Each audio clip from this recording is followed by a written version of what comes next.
नमो अर्यन्ताणं नमो सिद्धाणं नमो आयर्याणं नमो उवज्जायाणं नमो लोहि सव्वसाहुनं येषु पञ्चनमुक्कारो सर्वभावपणासनो मङ्गलानं च सव्वेसिं पद्मं हवै मङ्गलम् कण्ठेधरणेन्द्रे च सूचितं कर्म कुर्वती प्रभुस्तुल्यमनोवृत्ति पार्श्वनाथ श्रीस्तुवम् कुन्दिन्दुगुखेरतुषारवन्ना सरोजहत्था कमले निसन्ना वायीसिरे उत्थयवग्गहत्था सुहायसामसया प्रसक्ता अंगूठे अमृतवसे लब्धे तणाभण्डार श्री गुरु गौतम समरे वांछित फलदाता वांछित फलदाता वांछित।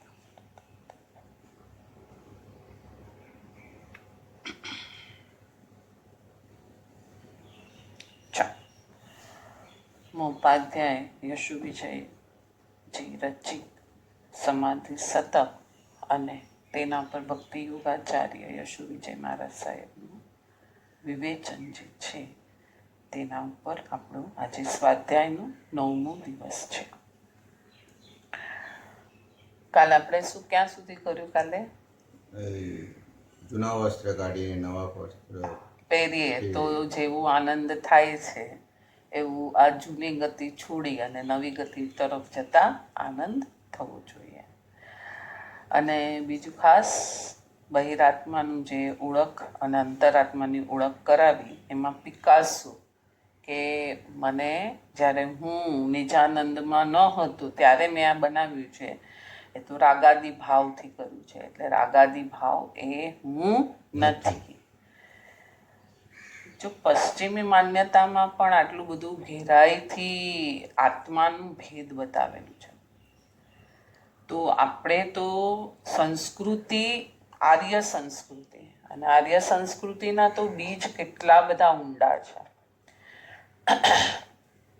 જૈન દર્શન સિવાયના બી અન્ય દર્શનોવાળા મહાત્માઓએ મોક્ષનું તો લક્ષ્ય અશરીરી થવાનું જ બતાવ્યું. આપણે કાલે અમે જોયું ને અલખ નિરંજન, જે આત્મા કદી રંજન નથી થયો કર્મથી અને કોઈથી દેખાયો નથી, એ તને પ્રાપ્ત થાવ. એટલે મૂળિયામાં તો બધી જ આપણી આર્ય સંસ્કૃતિમાં આ જ કહેવાનું આવશે. લગભગ કોક જ એવું હશે કે જે પછી આપણે કહીએ ને ડાયલ્યુટ થતું ગયું, અથવા તો આપણે એમ કહીએ કે એનું અર્થઘટન કંઈ અલગ અલગ થતું ગયું અને પછી કંઈ ફાટા પડી ગયા, એવું થયું હશે. બાકી મૂળિયામાં અરૂપી થવા સિવાયની કોઈ સાધના હોઈ શકે નહીં. આપણે આગળ જઈએ. ડાયલ્યુટ કેમ થયું હશે? શું લાગે તમને? ડાયલ્યુટ કેવી રીતના થઈ ગયું હશે? આજે જ્યારે આપણે જૈન દર્શનને ભણવાની વાત કરીએ છીએ, આપણે સીધો એક્ઝામ્પલ લઈએ.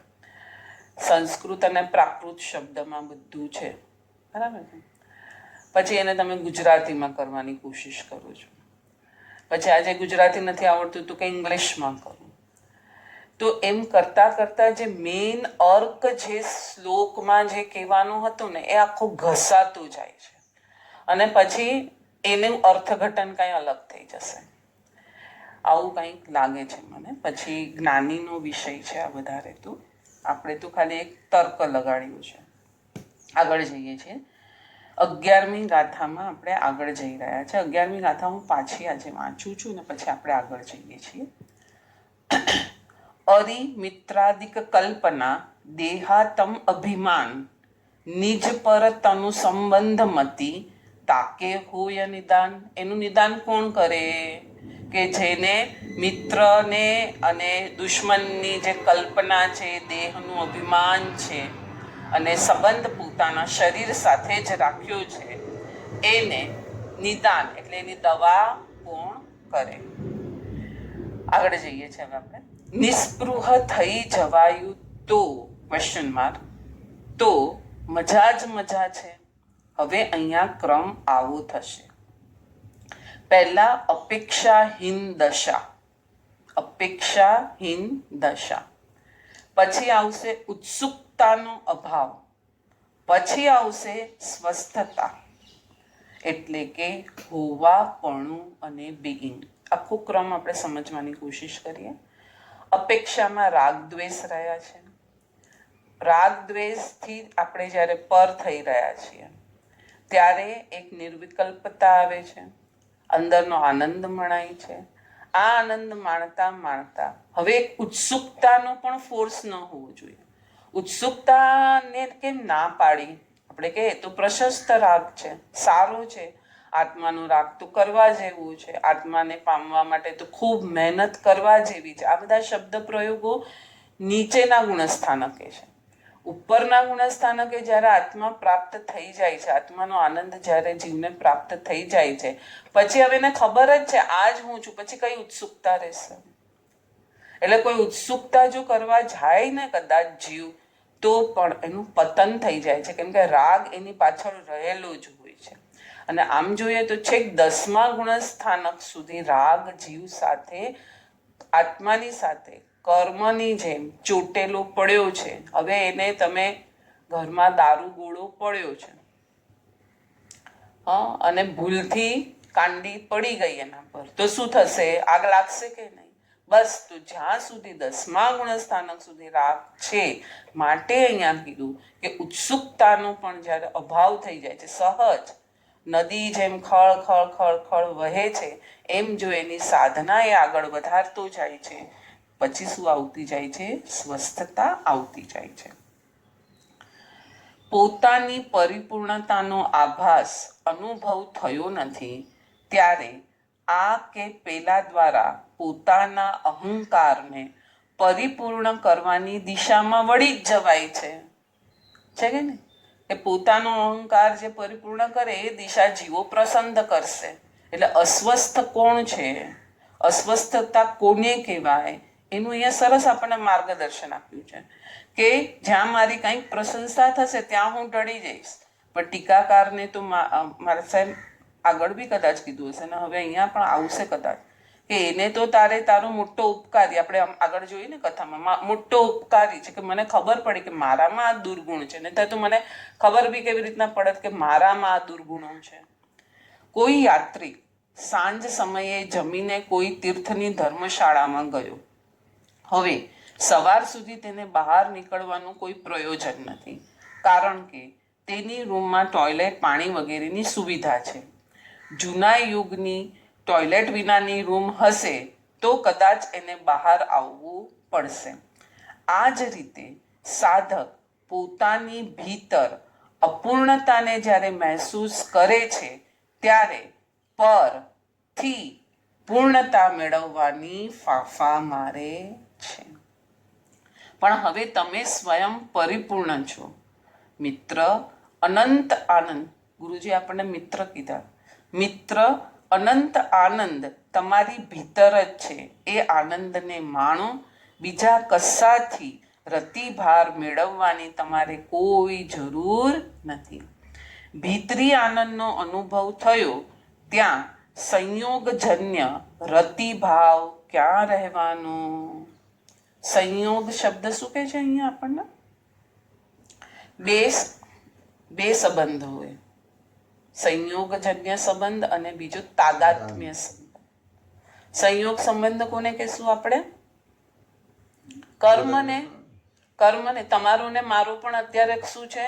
સંયોગ સંબંધ છે કે તાદાત્મ્ય સંબંધ છે? સંયોગ સંબંધ. ધારો કે મારું મૃત્યુ થયું તો તમે મારી સાથે આવવાના છો? ચોક્કસ જ કોઈ નથી આવતું કોઈની પાછળ.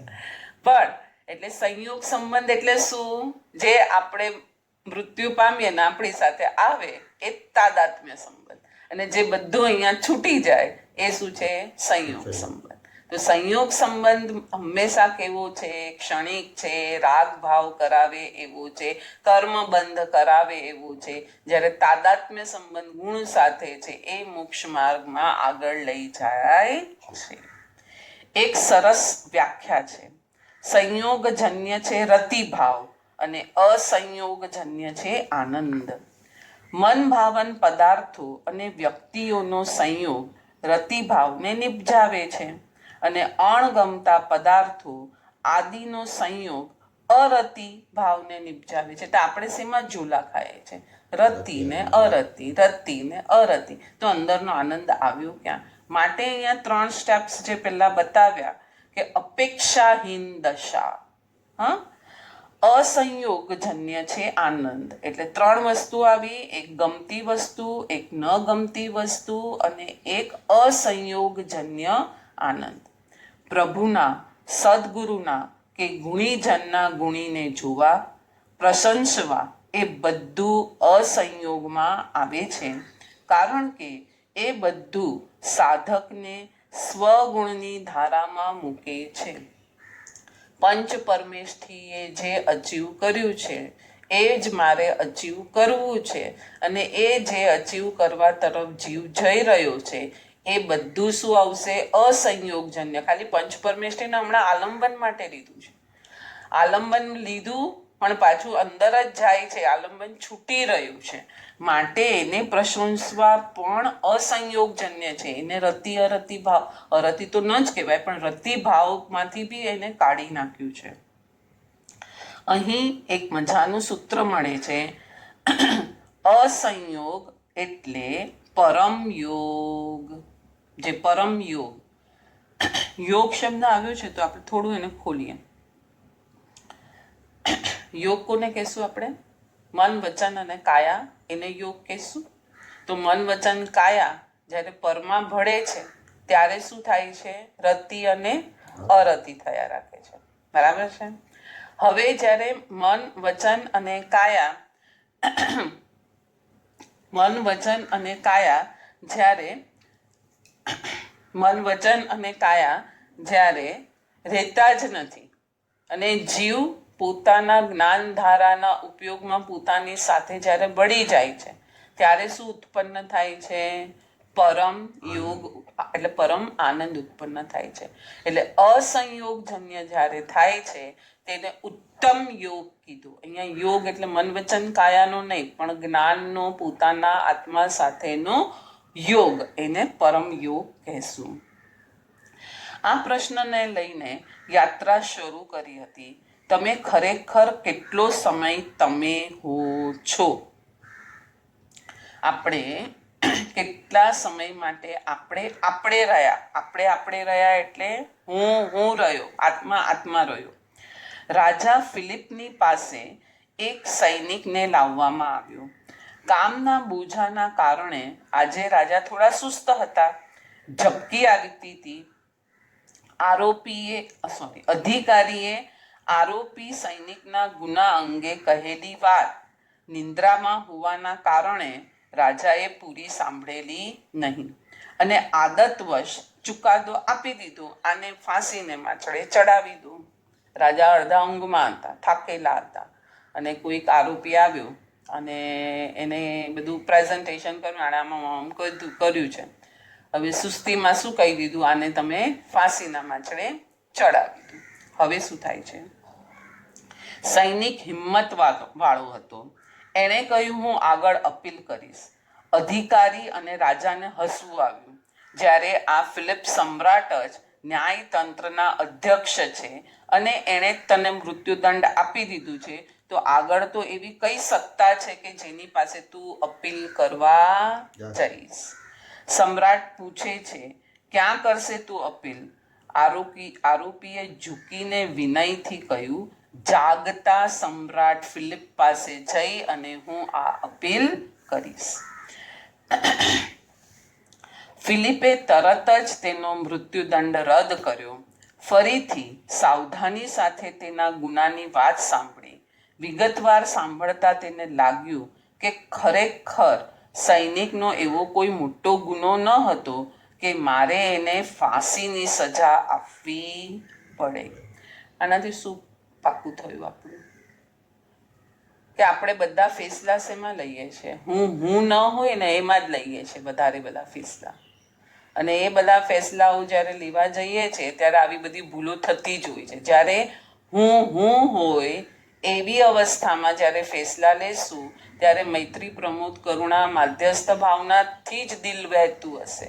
બીજા પ્રત્યે પરોપકાર, કોમળતા, કરુણા જ હશે. પ્રભુનો દાખલો મને યાદ આવ્યો. ચંડ કૌશિકે પ્રભુને ડંખ માર્યો તો પ્રભુ હુંમાં સ્થિર હતા.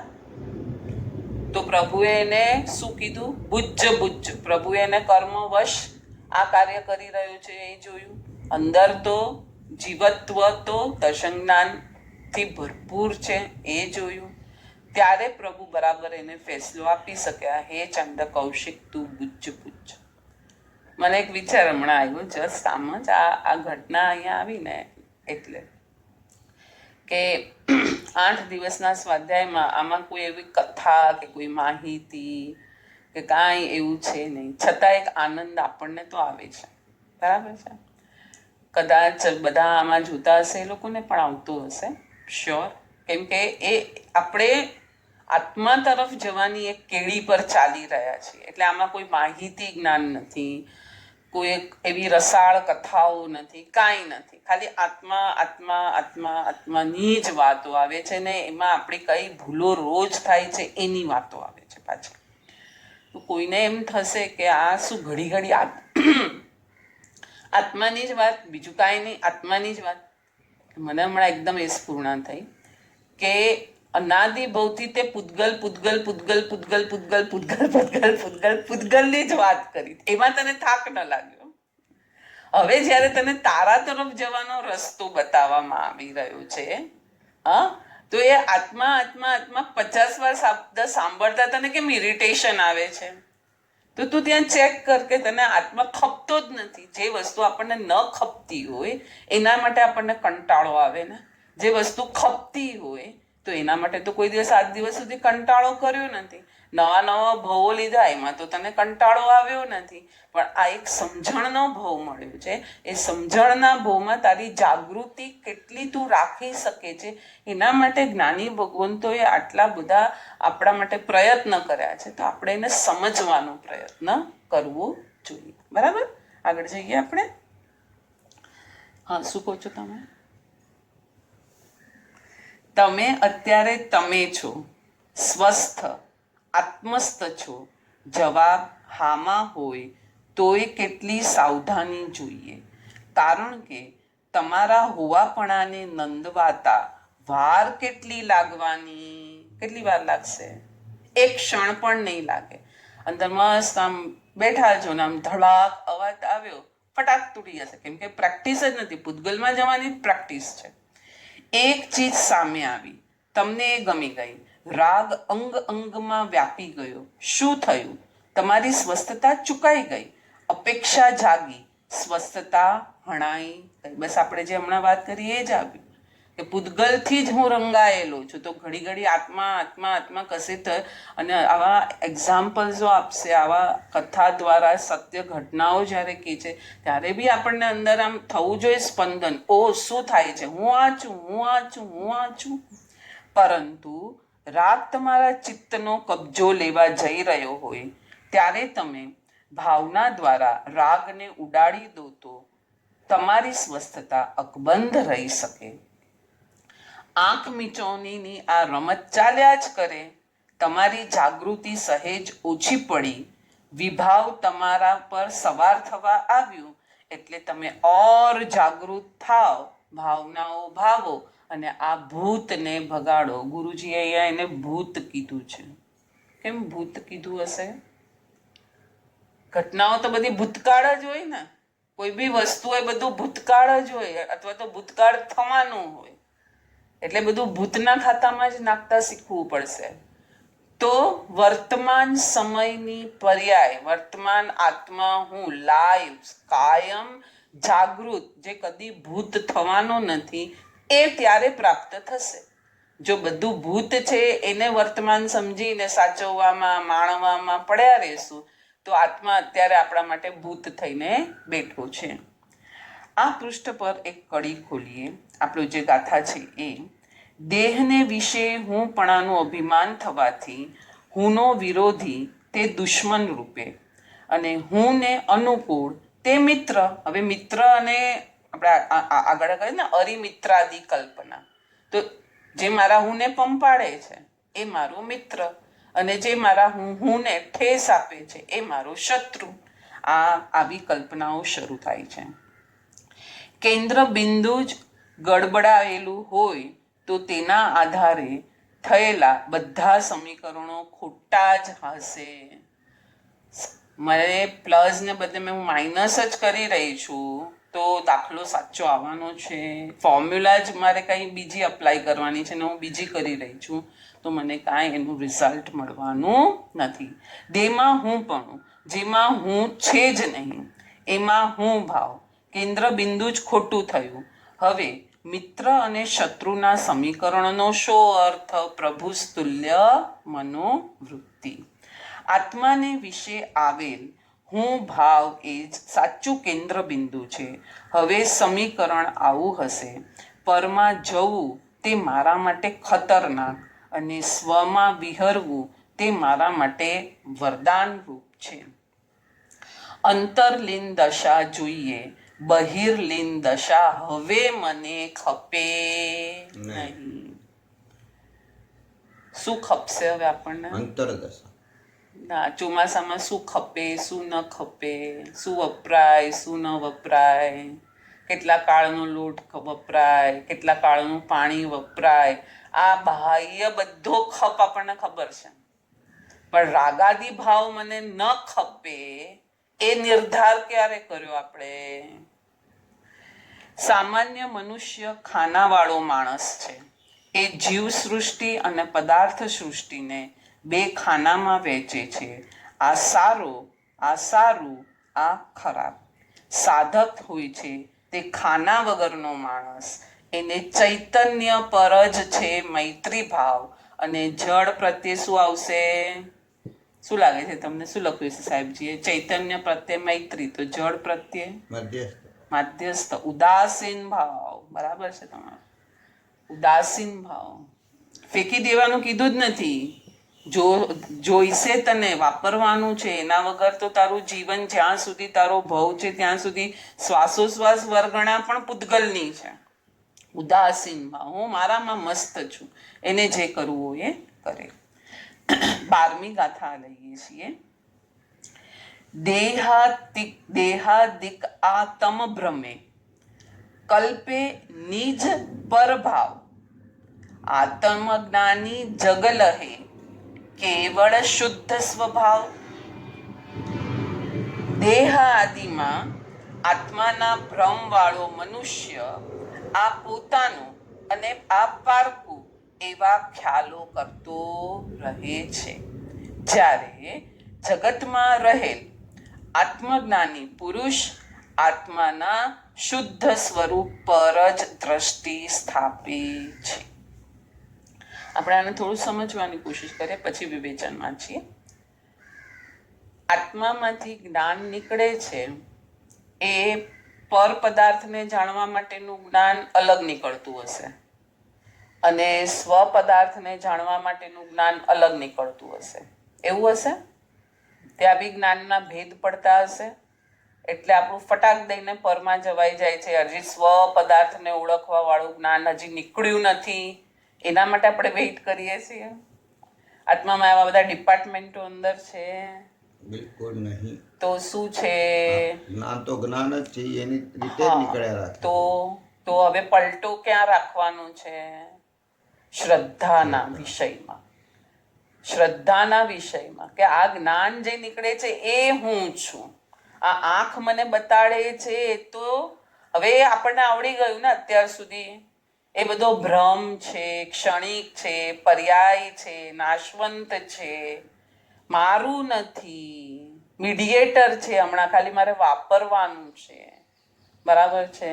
તો અંદર કઈ જ્ઞાનના ભેદ નથી. તો હવે આપણે એટલી તો જાગૃતિ રાખવી પડશે ને કે જ્ઞાન તો હર સમયે ચોખ્ખું જ નીકળે છે, પ્રકાશમય જ નીકળે છે. પણ એના પર મેં કાળો પેલો જિલેટિન પેપર લગાડી દીધું છે એટલે મને બધું કાળું કાળું દેખાય છે.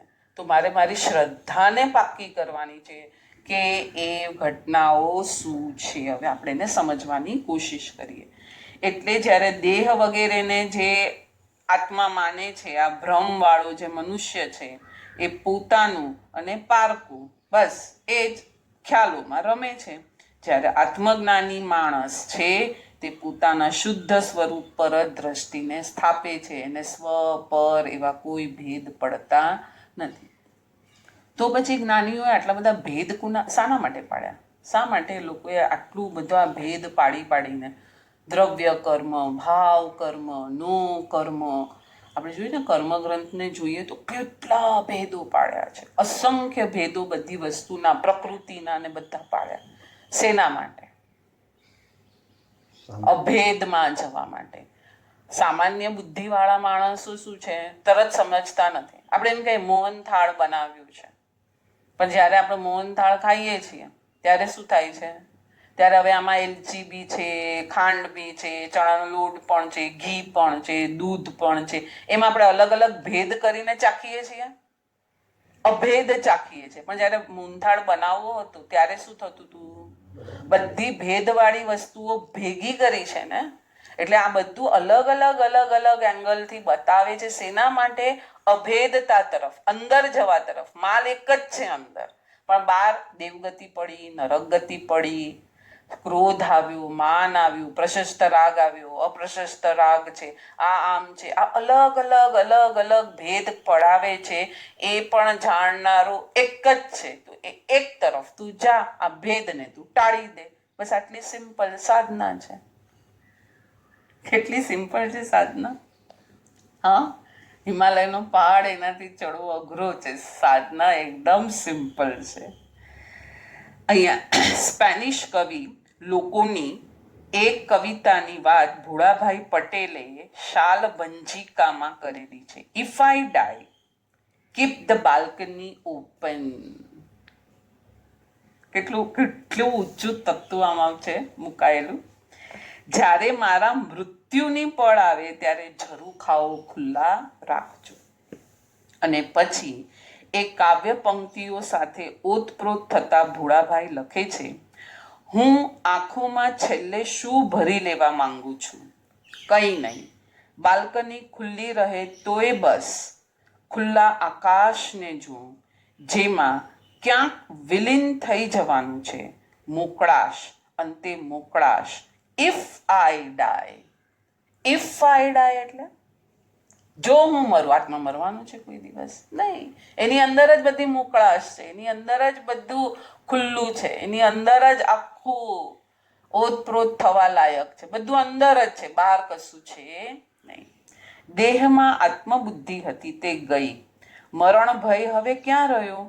ચૈતન્યના ખુલ્લા આકાશમાં વિહરવાની મજાની આ ઘડી. દેહના પિંજરામાંથી તો મુક્તિ મળી ગઈ.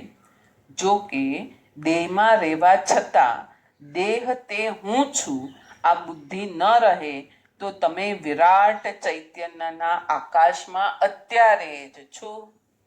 શું કીધું? મોક્ષ ક્યાં છે? આપણી અંદર જ. આપણી અંદર જ છે. તો આપણે તો એમ કે છે ઉપર 45 લાખ યોજનની સિદ્ધશિલા પૃથ્વી છે, ત્યાં મોક્ષ છે. મારે મોક્ષે જવું છે. કોઈ પૂછે કે મારે મોક્ષે જવું છે તો આપણે શું બતાવીએ? આમ બતાવીએ ને, આમ. નાના બાળકને આપણે શીખવાડે, જો આ સિદ્ધશિલા પર મોક્ષમાં, એ તો દ્રવ્ય મોક્ષ, શરીર છૂટશે ત્યારે. ભાવ મોક્ષ તો અહીંયા જ થવાનું છે, કે ત્યાં જઈને કંઈ નથી મળવાનું. અહીંયા જ આ બધું પ્રોસિજર કરવાનું છે. એટલે પહેલા આવશે દ્રષ્ટિનો મોક્ષ, પછી આવશે એટલે શ્રદ્ધા. શ્રદ્ધા જે ઊંધી પરમાં જતી હતી એને સ્વમાં આવવાની છે. પછી આવશે ભાવ મોક્ષ, એટલે મૌનીય સાવ ખતમ થઈ ગયા, એટલે કેવળ જ્ઞાન પ્રાપ્તિ. અને છેલ્લે આવશે દ્રવ્ય મોક્ષ, અશરીરી થઈ ગયા. તો પહેલા 2 સ્ટેપ તો અહીંયા જ કરવાના છે ને, ત્યારે તમને ત્યાં જવા મળશે. દેહમાં આત્મ, હા આપણે વાંચ્યું. અને અત્યારે શું છે? પ્રસ્તુત કડીનો નિષેધાત્મક અનુવાદ આવું થશે. દેહમાં નિષેધાત્મક એટલે નકારાત્મક, નેગેટિવિટી. દેહમાંથી હુંપણાની, જો આપણે આ ગુજરાતી અનુવાદને ઇંગ્લિશમાં નેગેટિવિટી સિવાય બીજું કઈ વર્ડ છે તમારી પાસે? નિષેધાત્મક એટલે નકારાત્મક. નેગેટિવિટી નહીં, ઊંધી વિચારણા નહીં, પણ ઇંગ્લિશ પાસે એની વોકેબ્યુલરી બહુ લિમિટેડ છે. તો આપણે કરીએ પણ શું? બરાબર છે. દેહમાંથી હુંપણાની બુદ્ધિ નીકળી ગઈ તો આ પોતીકું અને આ પારકું, આ ભાવ મનમાં રહેતો નથી.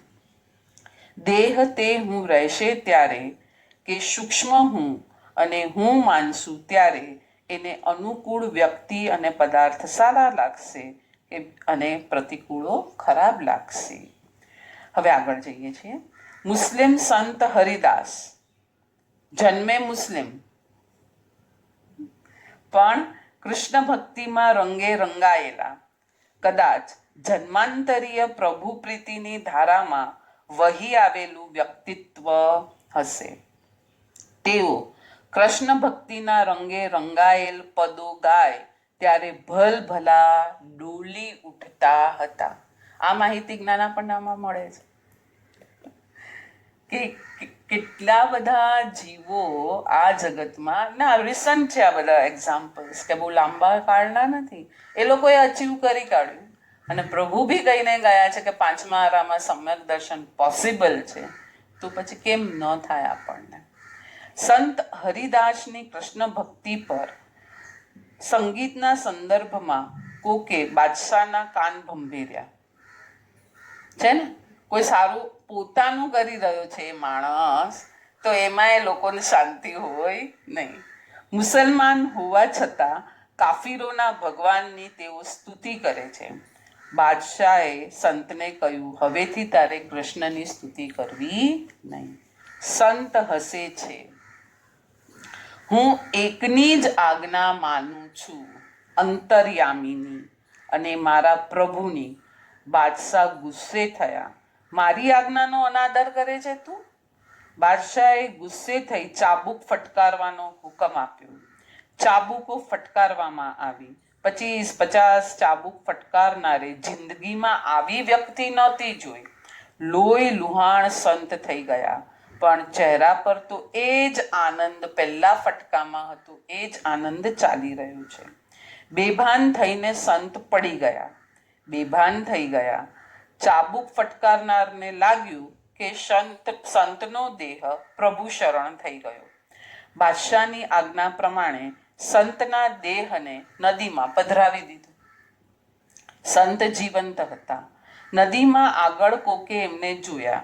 શરીરમાં હલનચલન થતું જોઈ બહાર કાઢ્યા.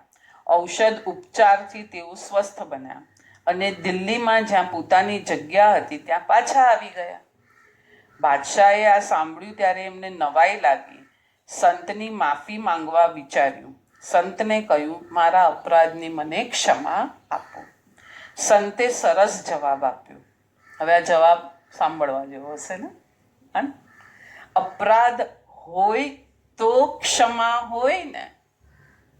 આ તો મારા પ્રભુએ મારા સમભાવની કસોટી કરી હતી. તમે તો માત્ર નિમિત્ત હતા. હું બરાબર જઈ રહ્યો છું કે નહીં એ મારો પ્રભુ જ આવ્યો મારી કસોટી કરવા, કે વેર આઈ એમ સ્ટેબલ ઓર અનસ્ટેબલ. બરાબર છે. તમે તો નિમિત્ત હતા. આપણે ખબર છે જેલર બુકમાં બી આખું આ જ આવ્યા રાખે છે. હા, આપણે કહીએ કર્મ આવ્યું ઉદયમાં એટલે અશાતા થઈ, અંતરાય કર્મ આવ્યું એટલે ઘરમાં અંતરાયો ઊભા થયા. કર્મ પર ઢોળી દઈએ છે. કર્મ તો નિમિત્ત છે, એ તો જેલર છે. જેલરને કેદીને રોજ 100 ફટકા આપવાની એનું પેલું બંધારણ છે કે રોજ આ જેલરે આ કેદીને 100 ફટકા આપવાના. તો જેલર કઈ ખરાબ માણસ છે? એ તો એનું કામ નિભાવી રહ્યો છે. ભૂલ કોણે કરી છે? કેદીએ પોતે કરી છે, એટલે કર્મ એવા બંધાયા છે, માટે એનું ભોગ છે. તો નિમિત્તાધીન જેની દ્રષ્ટિ છે ને, એ કોઈ દિવસ પોતાને પનિશેબલ કે પોતે ભૂલ કરી છે એવું માનતું નથી. કર્મ પર ઢોળવાની જ આદત પડી ગઈ છે. કર્મ આવું છે, કર્મ આવું છે, કર્મ આવું છે. અરે મેં કોઈ ભૂલ કરી છે? મેં કોઈ ભાગાયા ભાવમાં પ્રભુની આજ્ઞા નથી પાડી, એનું મને આ રિઝલ્ટ છે. તો આ ભાવમાં તો હું સીધો થઈ જાઉં, આટલું તો કંઈક મળશે કે નહીં? હમણાં કોરોનામાં શું સમજશું આપણે? આ જ ઘટના આખી આમાં બેસાડવાની છે. કંઈક સમૂહ પાપ થયું હશે, એમાં આપણે ભાગીદાર હશું. હા, જ્યાં મોટા મોટા કંઈ વધુ થયા હશે, કંઈ સંહારો થયા હશે, કોઈ મોટા મોટા યુદ્ધો થયા હશે, એ બી ધર્મયુદ્ધ નહીં, અનર્થના યુદ્ધો થયા હશે, મારાપણા તારાપણાના યુદ્ધો હશે, એમાં આપણે ક્યાંક ભાગીદાર હશું કોકને કોક રીતે. હા, આટલા કરોડોની સંખ્યામાં જ્યારે મુનિઓ સાથે મોક્ષે જઈ શકે છે, તો આ કરોડોની સંખ્યામાં લોકો ન ફસાઈ શકે? આમાં ફસાઈ શકે, કોઈ એમાં નવાઈની વાત જ નથી. તો આપણે આપણા કર્મને જોયું કે આપણે આપણી ભૂલને જોઈ કે મેં કોઈ ભૂલ કરી હશે, આ મોંમાં હવે આવા મોટા મોટા ક્યાં બી પાપો થતા હોય એમાં મારે જોડાવું નહીં, તો આવી પરિસ્થિતિ, આવા દ્રવ્ય ક્ષેત્ર કાળ ભાવમાં મારો જન્મ નહીં થશે, છે કે નહીં? ચલો આગળ જઈએ. દેહબોધ સંતનો ગયો હતો અને એટલે જ દેહને ફટકારવાની સજા ફરમાન જેણે આપ્યું એના પ્રત્યે જરા પણ ક્રોધ આવતો નથી. પાછું આગળ જઈએ. દેહ આદિમાં જઈને હું ભ્રમણા થઈ ગઈ એ પોતિકાપણાને પરાયાપણાની વિચારધારામાં વહેશે. દેહને અનુકૂળ અથવા સૂક્ષ્મ હું અહંકાર એને અનુકૂળ તે બધું પોતીકું. હવે પોતીકું અને પરાયાની ભેદ કરે છે. અહીંયા બહુ ફાઇન છૂટું પાડ્યું.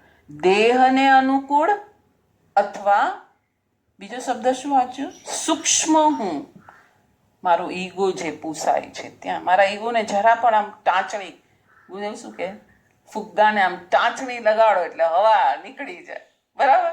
તો આ સૂક્ષ્મ હુંના અહંકારો જે છે એ બધા મારા શું છે?